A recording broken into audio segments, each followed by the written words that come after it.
Quiero saludar desde Caracas a Alexander Guerrero, economista venezolano. Muy buenas tardes y bienvenido, señor Guerrero.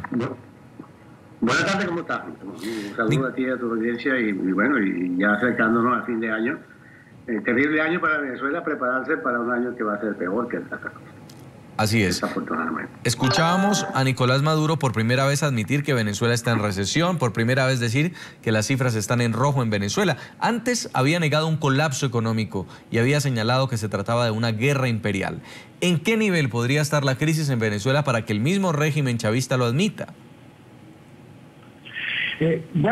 Hay cosas difíciles de esconder, ¿no? Por ejemplo, Maduro ha hecho algo que no ha hecho nadie en la región, esconder las cifras de inflación. Por ejemplo, ayer dieron el resultado de la inflación de septiembre, octubre y noviembre. No sabíamos cuál era el número inflacionario a cada uno de estos meses. Por orden de él, el Banco Central se privó de dar la información, lo cual crea un manto de incertidumbre enorme sobre la economía venezolana, y mucho más riesgo, desinversión y aún mayor contracción económica que la que se esperaba podía ocurrir en el año 2014. ¿Qué ocurre? Él escondió las cifras, ayer tuvo que darlas y frente a esa realidad era como muy difícil tragarse algún tipo de mentira o alguna argucia de naturaleza política que pudiera decirle al país que lo estaba oyendo, pero bueno, que la cosa no es realmente tan mal como la gente dice, sino que tan peor, desafortunadamente. Las cifras de inflación han sido maquilladas por el Banco Central. Yo las llamo de la inflación max factor, porque al fin y al cabo, ¿qué es lo que ocurre? Y déjame ponértelo en un número muy sencillo. La inflación de alimentos en Venezuela, o sea, los precios de los alimentos en 12 meses han crecido casi 100%, 98%, incluyendo el pronóstico que tengo del mes de noviembre. El Banco Central dio ayer 92% hasta el mes de noviembre. Si sumamos el mes de diciembre, estamos hablando de 100% en alimentos. Pero la inflación que da el Banco Central, como oficial, general, es de 62%. Pero tenemos el fenómeno interesante que la gente que nos escuche y nos ve lo pueda apreciar, es que los bienes que están aparentemente regulados son los alimentos. Imagínate, la inflación de los bienes regulados está en 100%. ¿Cuál sería la inflación de los bienes no regulados? Entonces eso, incluyendo los regulados, nos haría una inflación de 60%. Dicho de otra forma, la diferencia entre la inflación total y general de todos los bienes y servicios estaría en 60%, pero la inflación de alimentos estaría en aproximadamente 100%. Pero ocurre que el resto de los bienes y servicios que no están regulados están sujetos al cambio del dólar en el mercado paralelo, y hoy está cerrando 179, 180.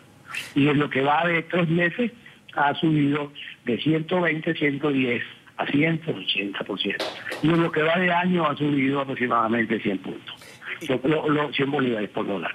Pero lo que hemos visto entonces es un burdo maquillaje de la cifra del Banco Central.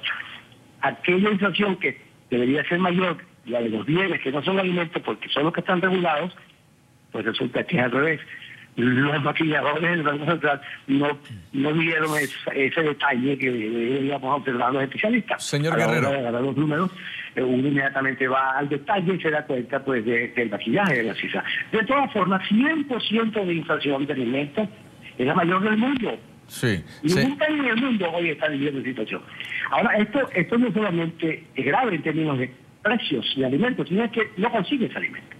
Como lo decía la gente que declaraba terrorista de ustedes en Caracas. Es decir, no es solamente que es costoso, que es muy caro, no lo puede pagar, sino que no hay. Y si no quieres conseguir, tienes que irte hacia otros sitios de la ciudad donde grupos que eventualmente reciben mercancía de empresas cercanas al gobierno te venden los productos que no se consiguen en los mercados, ni supermercados ni mercados de calle, a precios regulados y pagar a precios, digamos, de mercado negro. Por ejemplo, la harina para hacer arepas vale 80 bolívares en el mercado negro. y está regulada a 20 y tantos bolívares en los mercados. Señor Guerrero. No la consigue en los mercados, la consigue en el mercado negro. Entonces es una tijera. Tiene por un lado una tenaza, por un lado tiene la palanca de la inflación, por otro lado la palanca de la escasez. Que pudiésemos decir, bueno, es un fenómeno que va a terminarse pronto. No. Señor Guerrero, ¿me escucha? Es muy mala. Dígame. ¿Qué puede pasar? Ya usted nos ha hecho un diagnóstico, una radiografía de lo que pasa en Venezuela, pero ¿qué puede pasar en el próximo año? Ya una vez el gobierno ha dicho, estamos mal, estamos en rojo, y conocemos las noticias de que los precios del petróleo no van bien. Bueno, es que lo que debiera haber ocurrido es que el gobierno, cuando los precios del petróleo comenzaron a caer en junio, estamos a diciembre, terminando el año, hoy es el último día, hace 6 meses, los precios del petróleo comenzaron a caer. Maduro se dio cuenta de eso ayer, de acuerdo a su alocución de ayer. No, se ha debido tomar las previsiones necesarias en términos de ajustes macroeconómicos, de ajustes económicos, para detener el impacto que sobre la economía venezolana iba a producir la caída de los precios del petróleo. Es bueno que sepamos que acá está pasando con el petróleo lo que está pasando con la inflación y la escasez. Que el problema petrolero venezolano tiene dos grandes fundamentos. El primero es la caída de la producción. Más o menos en un periodo de 8 o 9 años hemos perdido prácticamente 850.000 barriles diarios de producción. En otra palabra, la producción de petróleo ha caído. Pero al mismo tiempo, el precio de exportación de nuestro petróleo es muy por debajo del que muestra la canasta de petróleo venezolano, porque vendemos petróleo a descuento a clientes muy especiales. Por ejemplo, nosotros, el gobierno venezolano decide no vender petróleo en los Estados Unidos a sus propias empresas, porque las empresas que procesan petróleo venezolano en los Estados Unidos son empresas de PDVSA, sino decide venderlo a China, en el otro lado del mundo.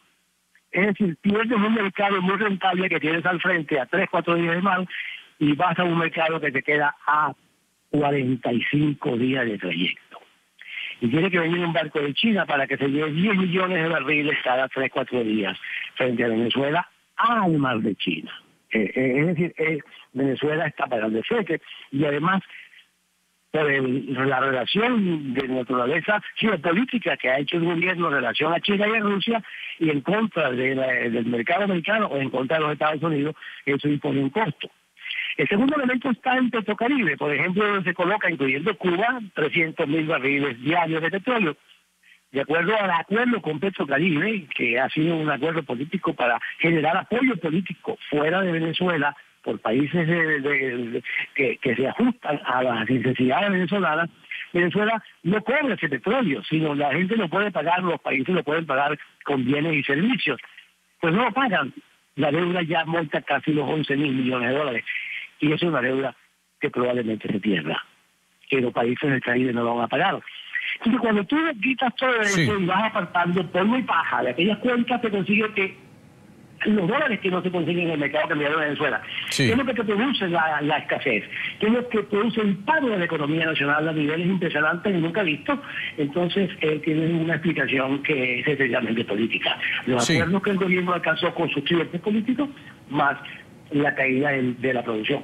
A eso hay que sumarle la caída de los precios del petróleo. Es decir, lo que te decía, comparable a la inflación y la escasez, el ingreso petrolero se ve aprisionado por dólares de fuerza, por la caída de la producción y ahora por la caída de los precios. Primero, esto va a detenerse en los próximos meses. Pues queremos, señor Alexander Guerrero, economista venezolano, darle las gracias por este análisis desde Caracas, aquí en el programa La Tarde de NTN 24, a propósito del panorama económico para Venezuela. Muy amable. No, gracias a ti.